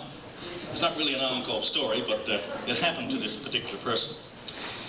Down at the, some of us are very familiar with it, there's a little area between the Riverhead and Brian's Cove, Allen Cove, a little area called a thicket. Only a few houses down there. And back in the 60s, the early 60s, when the Roman Catholic School Board were starting to get rid of the little one-room schools, smaller schools, and integrate and centralize, they found that they had a little one-room school down at the thicket. It wasn't in all that bad shape, and they didn't know what to do with it, so they decided they would be very, very kind to one particular old gentleman whom I'll just refer to as Uncle Davy. Now, Uncle Davy really did exist. He had absolutely no education. He was well into his 70s. His wife was still living. He had no education. They were both illiterate, in fact. And he had a big old pig-roofed house. He had raised a very large family. And out in his yard, there was an old barn with a horse that he would not dare sell. He loved the old horse. So they approached Uncle Davy and asked him if he'd like to have the one-room school to live in, much better than what he had. Yes, indeed he would. So Uncle Davy accepted the one-room school from the school board. They built up a little bit for him, and he and the old lady moved in. But the problem was, his horse was still back in the barn, in the yard. What to do? Put her up for sale. Son encouraged him to sell the horse. So Hayward Mercer, Hayward tells the story that one November evening, he got in his pickup truck, he drove up to the one-room school. You have to picture this now. Uncle Davy's in his 70s. He has absolutely no education. The old lady is quite similar to that. And he's living in the one-room school. Hayward said, I got out of the truck. And he said, I moved along, he said, and I could see in through the clapboards. He said, and Uncle Davy, he said, had an awl out in the needle, he was trying to fix a bit of irons. And the old lady was sitting up, thumbing through a Life magazine, looking at the pictures. So Hayward said, I moved along, he said, and I tapped on the door, dark as pitch, no lights on the poles. He said, by and by, said I heard the shuffling, feet coming. And he said, the door creaked open, and the old lady looked out into the night. And Hayward said, I looked at her. She said, what can I do for you? And Hayward said, I would like to speak to the principal, please.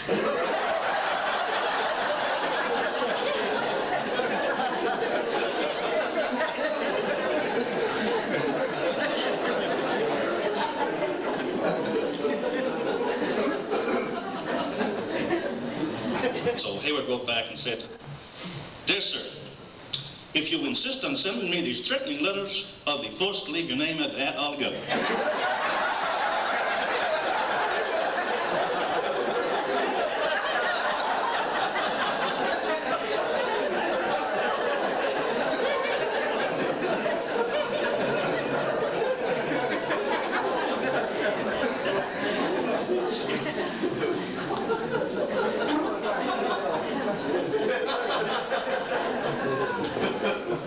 A lot of Newfoundlanders' time is taken up looking for work. Now, what do you call it today? Unemployment, right? But always Newfoundlanders looking for work. Always looking for work. Never unemployed, but you're always looking for work. Now, there was a character over on Bellon named Mosey Butt. Mosey was always looking for work. Mosey had a stammer. And this particular morning, he went down to get aboard the ferry to go over to St. John's to look for something to do. Didn't have a thing to do, so he got aboard the boat, and the captain looked down, he saw Mosey getting aboard, now it's time for a little joke. The captain says, Good morning, Mosey. Where are you going this morning? He says, I'm going over to St. John's looking for something to do. And the captain said, Mosey, well, what are you looking for? I think she said I'm going to try for that job in the paper yesterday. Captain said, what's that? Mosey said, I'm going to try to get a job reading the news. CJMN. So the captain got a wonderful kick out of that, you know. Mosey went on, 5 o'clock in the evening, down comes this taxi down to Portugal Cove. Mosey gets out of the taxi, goes up over the gangplank, and the captain looks down, Oh, Mosey, how'd you make out? Did you get the job? No, he said, Captain, never got it. Never got the job. What happened? He said, they're not taking on Anglicans.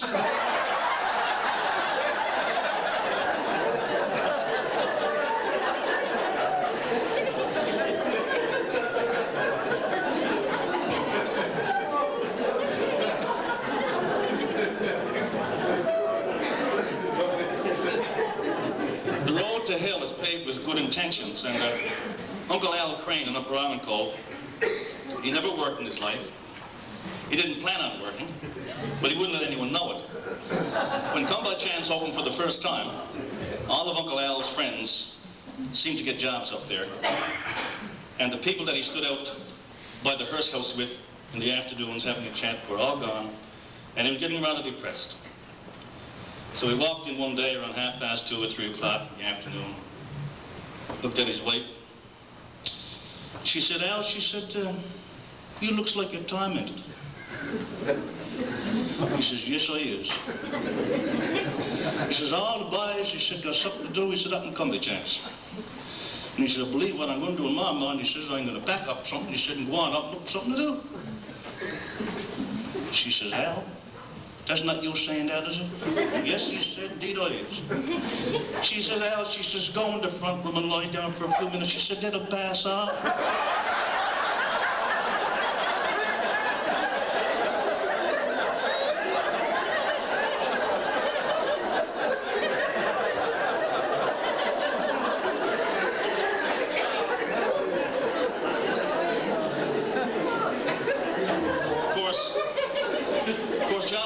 Enough as it was, but you had to have some form of education. And Bishop Maid, if you'll forgive me, I'd like to just repeat a little story that I used in Spaniards Bay about a bunch of guys who got together over there back in the late 40s, actually. I wasn't, I'm 54 now, so I wasn't like 10 or 11 around there.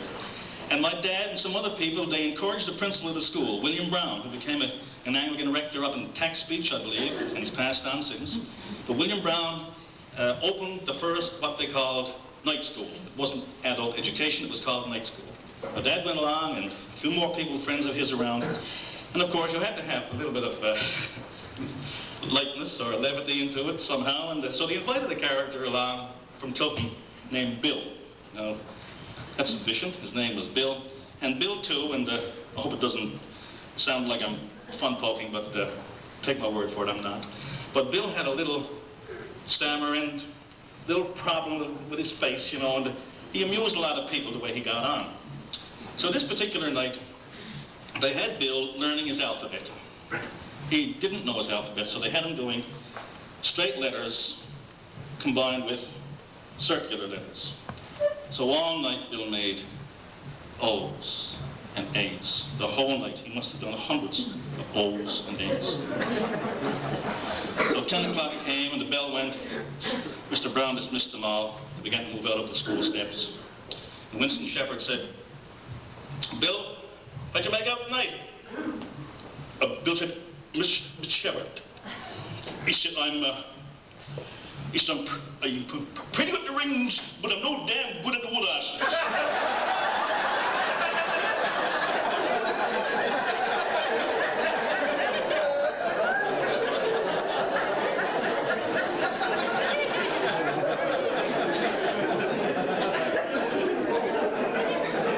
Yeah, looking for something to do.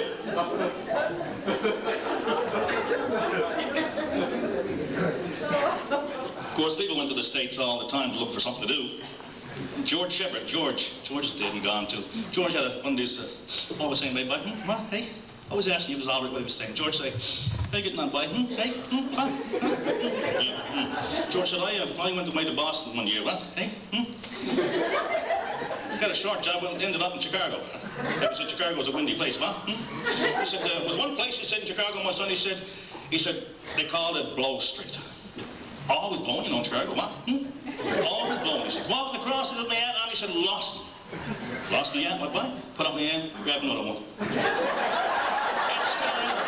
Hat's going around all the time, he said, Blow Street, man.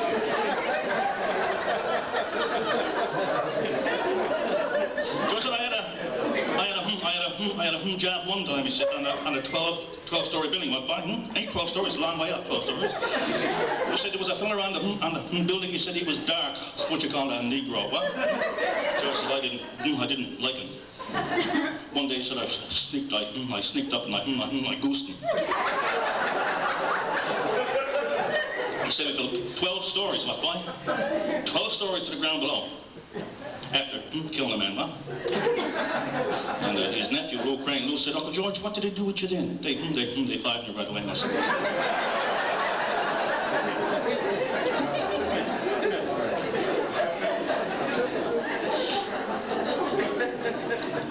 I made a few dollars there, though, he said. He was going with me to check one evening, boy, huh?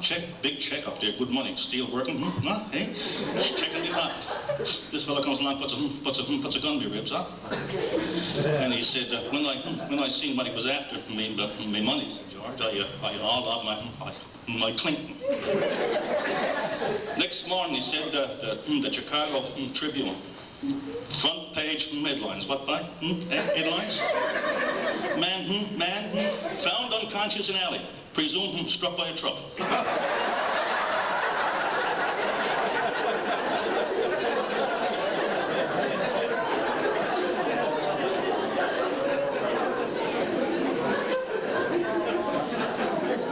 Of course, another big influence on our lives wasn't just unemployment and the fishery or anything else. World Wars I and II, of course, had a few stories associated with them. It seems that a guy by the name of Lundgren from Upper Island Cove ended up in London, England, around 1940. And one particular day he met this officer and his companion coming up the sidewalk. He happened to be a colonel, and Lundgren was just a pure little buck private, and he didn't know anything about ranks or flashes on shoulders or anything else, so Lundgren did not bother to salute him at all. And when he passed by, the colonel came to a stop and he said, "Turn around here, young man." And Lundgren turned around. He said, "You didn't salute. Don't you know who I am?" And Lundgren looked at his buddies. He said, "Boys," he said, "you got to come back." He says, "a fella here don't know who he is."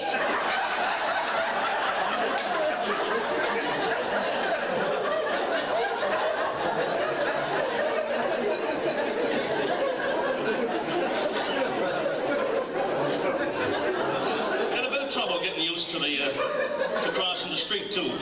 He came up to this Bobby. He was about 6'3" with his hat on, and Lundgren was trying to get across the street, you know, and all of a sudden he realized what was happening. The Bobby used to put his hands up like this and stop the traffic. And he'd look at the people and he'd say, pedestrians cross here. And he'd let another few go and stop the traffic again, pedestrians cross here. Lundergan's buddy, Foley from Spoon Cove, Leo Foley, good Catholic, walks up and he taps the Bobby on the shoulder. He says, hey, old cop, he said, I suppose you wouldn't tell me where the Roman Catholics cross.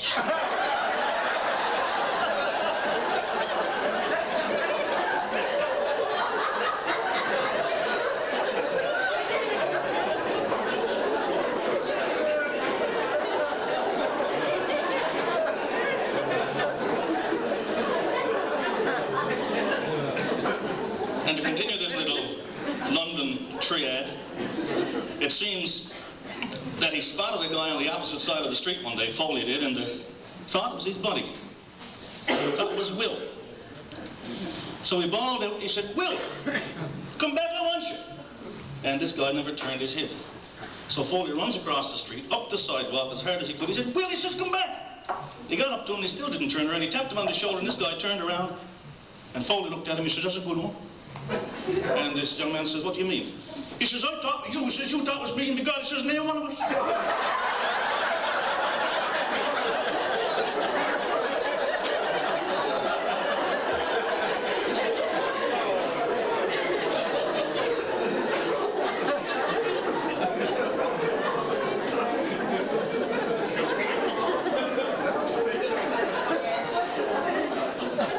He was there for 14 months.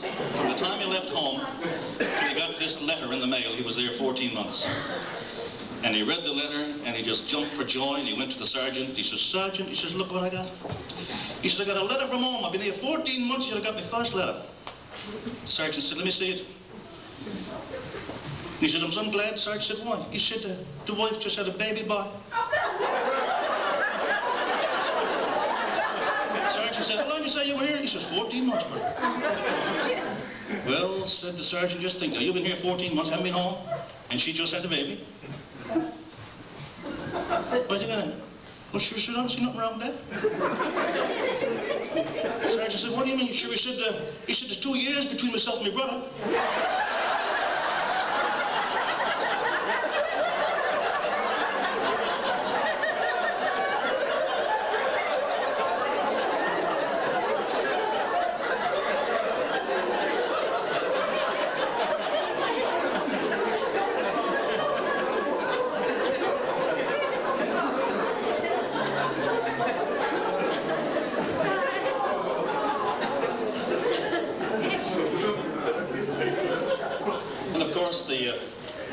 The church and the men of the cloth, there were a few stories associated with them in small communities, as we've heard here tonight. There was a clergyman born and raised in Spaniards Bay named Ralph Shepherd, Reverend Ralph Shepherd. He was down up Ronco for a nice little while. And he used to tell the story of how he went to Spoon Cove one morning to see Aunt Alice Bradbury. Her husband worked on Bell Island, Wabana, in the mines, in the iron mines. And he got a piece of bad news late, very late one night, that Isaac had been killed in a cave-in in Wabana. So Reverend Shepherd said he went to Spoon Cove and he dropped in at Aunt Alice Bradbury's house, and she was sitting down with her 2 slices of toast and her cup of tea, and she was just getting ready to have breakfast. So she said, good morning, Parson. He said, good morning, Mrs. Bradbury. She says, what brings you here this morning? He said, I bear some sad news this morning. She said, what is it, Parson? Well, he said, Isaac was killed last night in a cave-in mines over on Wabana, on Bell Island. And she looked down at the table and she looked up at Reverend Shepherd. Now she said, Reverend, she said, I'll tell you something. She says, all you're done till I finishes me breakfast, and then she said, you're going to hear some crying.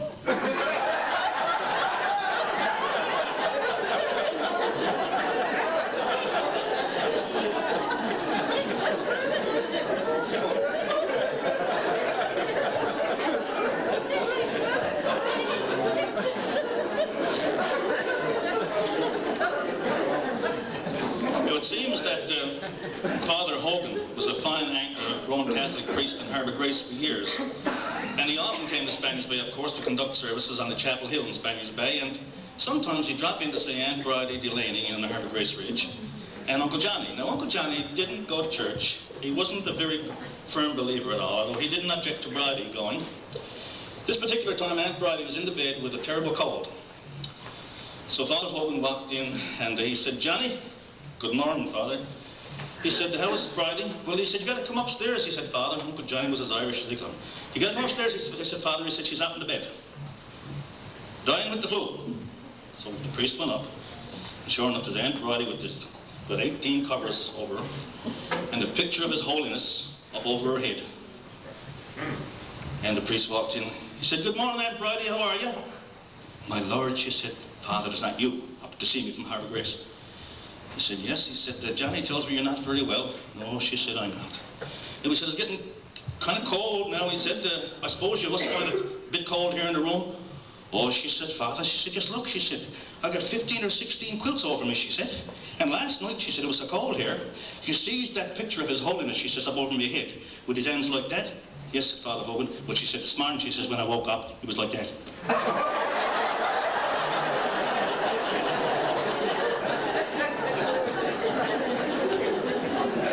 He was on the hand of leaving, and Johnny was supposed to have said, "Father Hogan, before you go," Johnny said, "Father, I'd like to ask you a question." He said, "I'm a little bit concerned about it." And the Father said, "What would that be, Johnny?" He said, "Father," he said, "I'd like to know," he said, "what's the cause of lumbago?" "Well," says Father Hogan, "I got my chance at Johnny this morning, because I'm going to give him the works now." Because Johnny never went to church, bit of a character. And Father Hogan said, "Johnny, lumbago was caused by not going to church, carrying out the women, drinking and smoking, and general bad behavior." And Johnny said, "Thank you very much, Father." And by the way, he said, "Johnny, why would you want to know that?" "Oh, nothing," he said, "Father. I just noticed in this morning's paper where the Pope got it."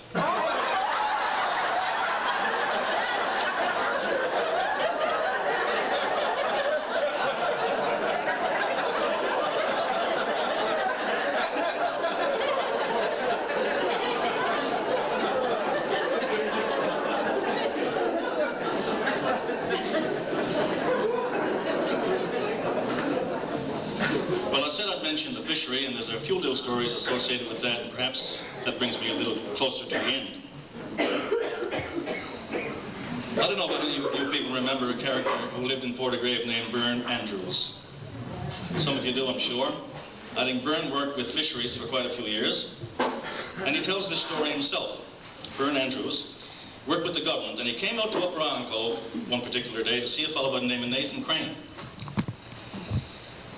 He got to the top of the long hill in his car. He wanted to see Nathan talking about fishing, some aspect of fishing. He got to the top of the long hill where the cemetery is, and he saw this young fellow going down with a long-handled shovel on his back. So Boone stopped the car and he said, "Hey, my son, come here." He said, "I want you." The young fellow came over. He said, "You wouldn't happen to know Nathan Crane, would you?" "Yes, yes, sir." "Yes," he said, "Sir, indeed I do." He said, "You do?" "Yes," he said, "Indeed I do." He said, "That's my father, Nathan Crane." Boone says, "Very good, I'm right on it." He said, "Where is he? Where is he now?" He said, "He's up there on the hill." Boone said, "What's he doing up there?" He said, "He's buried up there." Boone said, "Where you going with the long-handled shovel?" He said, "I was up to give him the second trenching."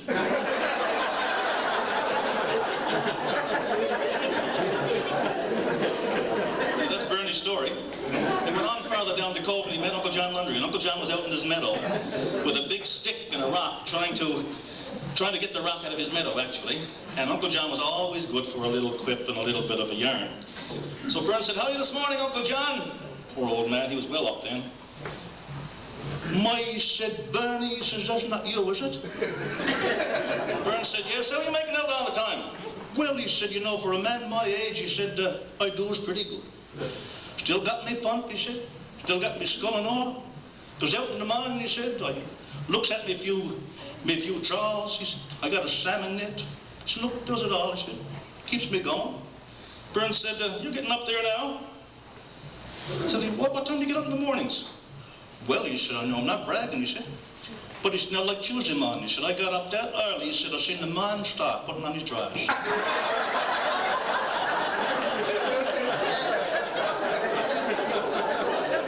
Burns said, that's a tall one to be sure. I said, how far out do you go in your punt? And he said, you might not believe this, Bernie, he said. But he said, I was out that far, he said, this morning, he said. The sun rose on the inside of it.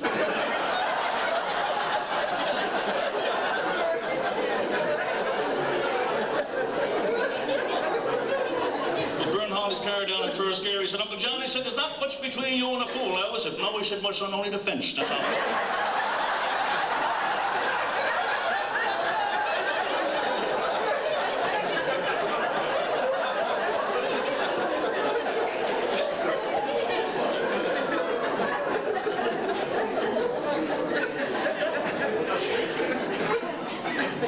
Now, as fish killers went, Uncle Joe Blanford from Spaniard's Bay, Doug lived to be a real old man too. He was, as fish killers went, he was pretty good for a man who fished in the harbor in Spaniard's Bay. He always had two big long paddles and a little skiff, a little punt, and nobody it seemed could outfish Uncle Joe. One morning, they were all down on the wharf talking this and that, and somebody happened to break the subject of why Uncle Joe seems to get more fish on his trawls, or if he's out hand lining or jigging, than anyone else. So when the question was put to him, Uncle Joe said, I'll tell you boys, he said, what I do. He said, if I wakes up in the morning, he said, and Sarah Blanford, Sarah was his wife, he said, and Sarah is lying on her left side, I goes out, he said, and I end lines over to the port side of the boat. And he said, if I wakes up, she's lying on her right side, oh good, he said, and I'll end line over the starboard side of the boat. And Willie Goss said, well, but Uncle Joe, you wakes up and she's lying on her back. Willie said, mornings like that, Willie, don't go out at all.